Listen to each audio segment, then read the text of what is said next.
E hoje tendo o prazer muito grande de receber aqui a Jennifer. Jennifer Almeida, seja muito bem-vinda em nosso programa, Jennifer. Obrigada, professor Nancy. Jennifer, ela é subcoordenadora da Comissão ESG Jornalista do IBRI, Instituto Brasileiro de Relações com Investidores. Como que você vê a comunicação nesse contexto de ESG, que é a carreira do futuro, né? Eu acho que a comunicação, ela está cada vez mais hoje direcionada ao público, né? Então, por exemplo, público pessoa física é completamente diferente do investidor institucional, por exemplo. Eu acho que cada vez mais a linguagem precisa ser adequada a isso, sabe? Pessoa física, eu acho que tem que ser uma linguagem mais do dia a dia, sabe? E tem que ser traduzida, né? O profissional tem que que vai fazer essa comunicação precisa traduzir isso para o contexto da pessoa física que está ali para que ela possa entender, né? Então eu acho que precisa ter esse ajuste na comunicação, né? Segmentar. E hoje nós temos as mídias sociais, né? Então um vídeo tem que ser diferente de um comunicado por escrito, né? Um press release, por exemplo, né? Então fazer um vídeo explicando o resultado financeiro ou qual é o compromisso da empresa com o ESG, né? Ou a sustentabilidade. Eu acho que fazer esses movimentos, né, essas coisas, eu acho que acabam ajudando na comunicação. Eu acho que eu queria ouvir o Reinaldo um pouquinho. O que você gostaria de comentar da comunicação nesse universo do ESG? Eu penso assim, a comunicação ela é a base de todo um processo de relacionamento em todos os níveis e sentidos. A comunicação fez com que nós nos percebêssemos como seres humanos, como pessoas que estão aqui, como um processo evolutivo. Independente de homens, mulheres e quaisquer que sejam as tendências, estamos aqui como seres humanos buscando a evolução. A evolução acontece na medida que estamos abertos para aceitar as novidades, para, enfim, lidarmos com as nossas dificuldades e nos desenvolvermos. Eu penso que, basicamente, a comunicação ela nos leva a um sentido muito mais profundo do que apenas de sobrevivência, em termos de trabalho, de relacionamento, de criar família, etc. e filhos. Essa transcendência que tem a ver com a nossa percepção de que somos seres espirituais vivendo uma experiência humana e que temos aqui, creio, um legado.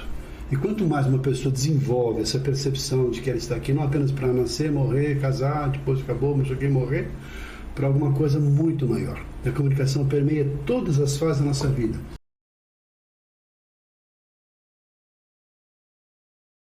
ESG, Jennifer, é modismo daquelas de marketing, porque agora virou moda, então vamos por aí, porque agora a tendência é essa, e quanto mais estiver envolvido com ESG, mais a empresa vai ganhar credibilidade no mercado, mais eu vou estar bem no filme, na mídia digital, e mais eu vou receber assim, os benefícios disso, ou é alguma coisa mais profunda? Como é que você entende ESG? Primeiro, o que é ESG?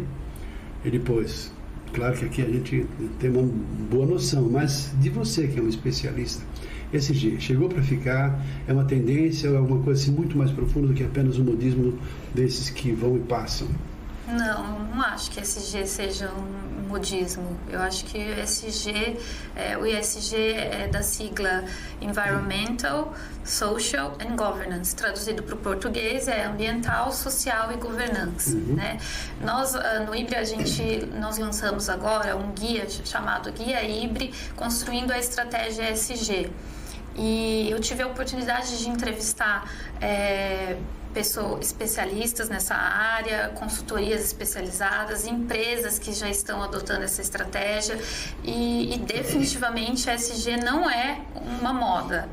Inclusive no guia a gente traz uma entrevista com o professor Carlos Braga, ele é conselheiro de várias empresas e ele diz que quando ele vai numa palestra para mobilizar os conselheiros, ele diz que o ESG dele é o ESG da calculadora, ou seja, ele mostra para as empresas como é que elas vão gerir seus riscos, suas forças, né? Eu acho que o ESG é isso, é gestão de risco, né? É pensar no longo prazo e na perenidade do negócio. Para quem pensa que o ESG é modismo, está correndo sério risco do seu... Eu perguntei em função disso, né? Não em função de por quê, eu concordo com você, é exatamente isso. Mas é que algumas pessoas, bom, já que então está na moda, eu vou entrar nessa porque eu vou ganhar maior credibilidade no mercado. Então, para algumas pessoas, talvez algumas empresas, com uma visão mais limitada, isso pode ser um modismo.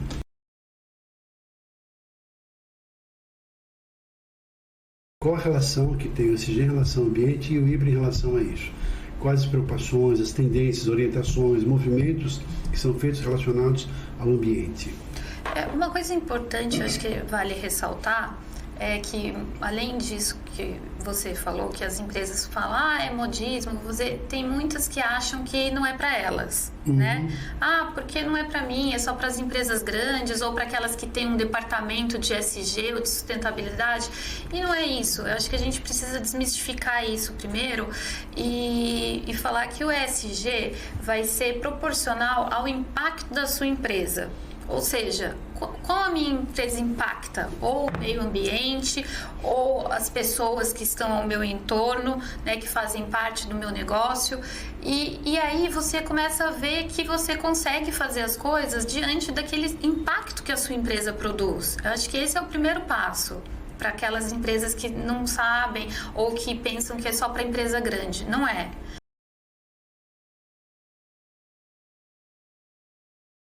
E algo interessante, só comentar um detalhe contábil, dentro do ESG, quando uma empresa, por exemplo, ela se dedica ao meio ambiente, ela tem fazendas, né, de madeira, de árvores que vão servir para madeira, ou outros tipos de elementos verdes que vão agregar valor na sociedade, isso consta no seu balanço.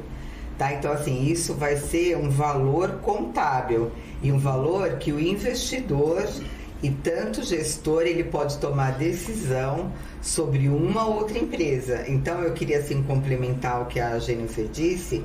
O ESG não é um modismo. Eu diria que ela é uma regra para você estar bem no mercado. E você é obrigado a fazer isso, por quê? Porque você tem a concorrência. Então, por exemplo, você não compra o Omo porque ele deixa a roupa mais branca. Você compra o Omo porque ele tem ações sociais, você analisa, que são importantes para a sociedade. Então, entre você comprar um Omo, ou você comprar um Minerva, ou você comprar um outro tipo de sabão em pó, você sempre vai considerar não a sua publicidade, mas o que ela faz. Por quê? Porque a mentalidade humana, ela está mudando. A humanidade está em evolução, né? E essa evolução, ela exige que as empresas sejam sustentáveis e isso começa dentro da organização.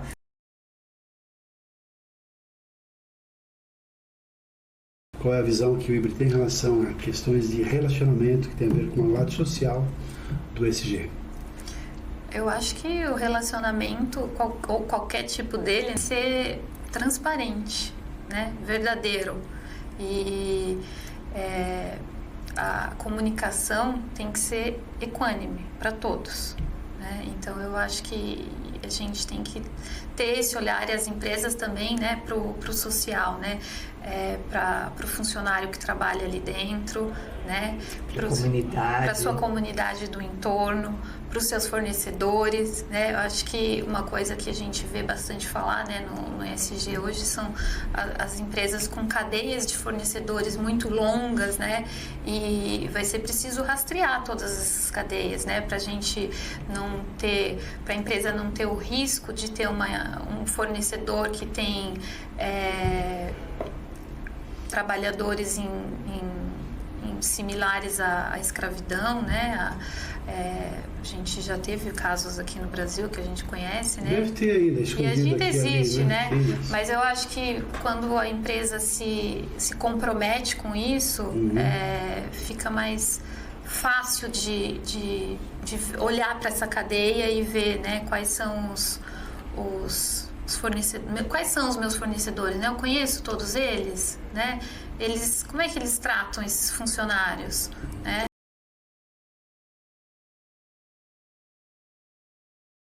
Uma coisa interessante que eu acho no contexto ESG são as relações governamentais.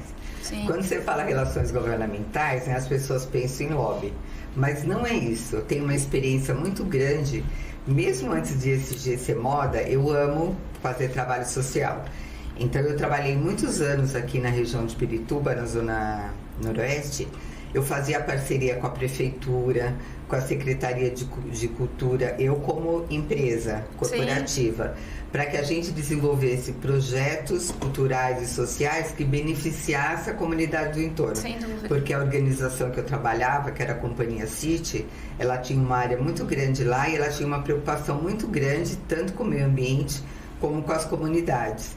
E eu desenvolvi essa experiência e foi ótima, porque nós dávamos dinheiro, eu fazia a coordenação, a criação dos projetos, a prefeitura local e a Secretaria de Cultura dava mão de obra, estrutura. Então, em conjunto, a gente fazia uma diferença muito grande nas comunidades. E eu acho que as relações governamentais, elas devem ser mais incentivadas, principalmente pelas grandes organizações, desenvolver essas parcerias, para que na localidade que ela esteja, no seu entorno, ela possa fazer essa diferença, né? Nós tivemos também um projeto em Curitiba, da Furukawa, que tinha uma favela no entorno, então eu também, junto com a Fundação Cultural Curitiba, a parceria, nós desenvolvemos projetos incríveis para essa comunidade, e esse projeto, inclusive, foi premiado no Japão como Educação do Futuro. Não só ele, né? Porque isso que eu fiz foi um pedacinho dentro de várias ações. Então, eu acho que essa preocupação com a comunidade, com o meio ambiente, não só o meio ambiente de proteção, que eu acho que é fundamental, mas também essas relações com a comunidade local e com a comunidade de modo geral, né? Então, acho que é uma grande oportunidade para as empresas desenvolverem isso. No guia do IBRE, nós trouxemos algumas empresas, alguns cases de empresas bem interessantes e cada empresa está em determinado estágio da estratégia ESG e traz uma história diferente. Acho que isso que é o interessante do jornalismo, né? A gente poder contar história, e eu achei muito interessante poder contar essas histórias, né? Você estava falando de comunidade do entorno. Uma das empresas que a gente entrevistou é o Grupo Tauá, de hotéis, né? E o Tauá, ele emprega, acho que 90% ou 95% das pessoas que estão nas comunidades do entorno. E eles têm uma história muito bacana, que eles são o primeiro emprego de muitos jovens, né? Então, eles treinam esses jovens, eles dão todo o suporte para esses jovens que estão ali na comunidade do entorno, para eles crescerem tanto profissionalmente quanto pessoalmente, sabe? Então, essa história é muito interessante. Temos a história também da Ação Salvador Alimentos, que é uma empresa do agronegócio ali em Goiás, né? E eles fizeram uma recuperação da nascente do rio, que eles utilizavam a água daquele rio, né? E aí eles chegaram à conclusão, bom, se a gente não cuidar do rio, não vamos ter a água, né? Então eles fizeram um trabalho belíssimo assim para tratar da nascente ali, e hoje eles quase que já não pegam mais a água, porque eles tratam a água que eles devolvem para o rio tão ou mais limpa do que quando eles captavam, sabe? Então, assim, nós temos exemplos de empresas que estão fazendo coisas interessantes, sabe? O próprio Tauá também, eles fizeram a contagem das emissões de gases de efeito estufa, e eles estão já neutralizando todas essas emissões, as emissões primárias e secundárias, né? Então, são histórias que a gente muitas a gente nem sabe, né? Mas acaba sendo aquela, como um antigo filme chamado A Onda do Bem, né? Porque faz uma coisa aqui, dá pouco não sabe, dá pouco acaba tendo reflexo. Poxa, me inspiro nessa possibilidade, olha só que exemplo bom, por que não vou implantar isso na minha empresa também? De repente a coisa se movimenta. E só para terminar, um último exemplo que eu gostaria de falar é a Pets. A gente tem, todo mundo acho que tem cachorro, animal, né? A Pets tem uma linha própria de tapetes higiênicos, que é da marca Petix.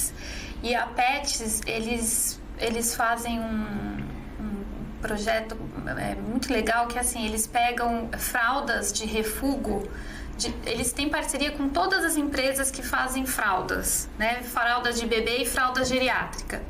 E aí, aquelas que não passam pelo controle de qualidade, eles pegam essas fraldas e eles fazem os tapetes higiênicos da linha deles, da Petix. E aí são mais de 600 mil fraldas por mês que seriam incineradas, são utilizadas para fazer esses tapetes, né? Então olha o compromisso deles com o meio ambiente, né? Porque relações empresariais, a né? Inteligência artificial não faria isso. Não faria isso. Então, assim, e quando eu ouvi essa história, né, da especialista de sustentabilidade deles, eu falei, gente, eu nunca sabia disso. Eu acho que vocês precisam repercutir mais isso, né? Porque, inclusive, ela comentou que eles fizeram uma pesquisa com os consumidores e eles chegaram à conclusão que os consumidores querem terceirizar para as empresas essas preocupações com sustentabilidade e meio ambiente, né? Então, exemplo, eu vou comprar uma marca de shampoo que ela não esteja fazendo mal, poluindo ao meio ambiente, né? E não tenha componentes animais. O que você falou do ovo, né? Que você deu o exemplo, né? Eu vou comprar porque ele está fazendo ações sustentáveis, está usando menos água ou está reutilizando água, né? Então, essas histórias são interessantes e eu acho que a gente tem que perpetuá-las para as outras empresas também usarem como modelo, se inspirarem, né? Eu acho muito interessante. Excelente isso.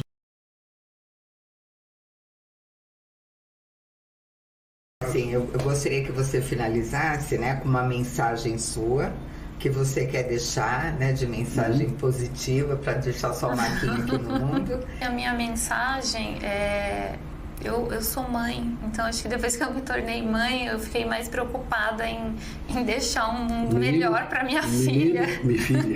Minha filha, a Laura. Eu acho que quando a gente se torna mãe, né, Nancy, esse desejo brota, né, dentro de nós. Então eu gostaria de deixar um mundo melhor para minha filha e para os filhos da minha filha, né? Então eu acho que quando eu comecei a me interessar por ESG, eu acho que tem um pouco disso também. E eu gostaria de ver as mulheres serem mais bem tratadas dentro dos ambientes corporativos, sabe?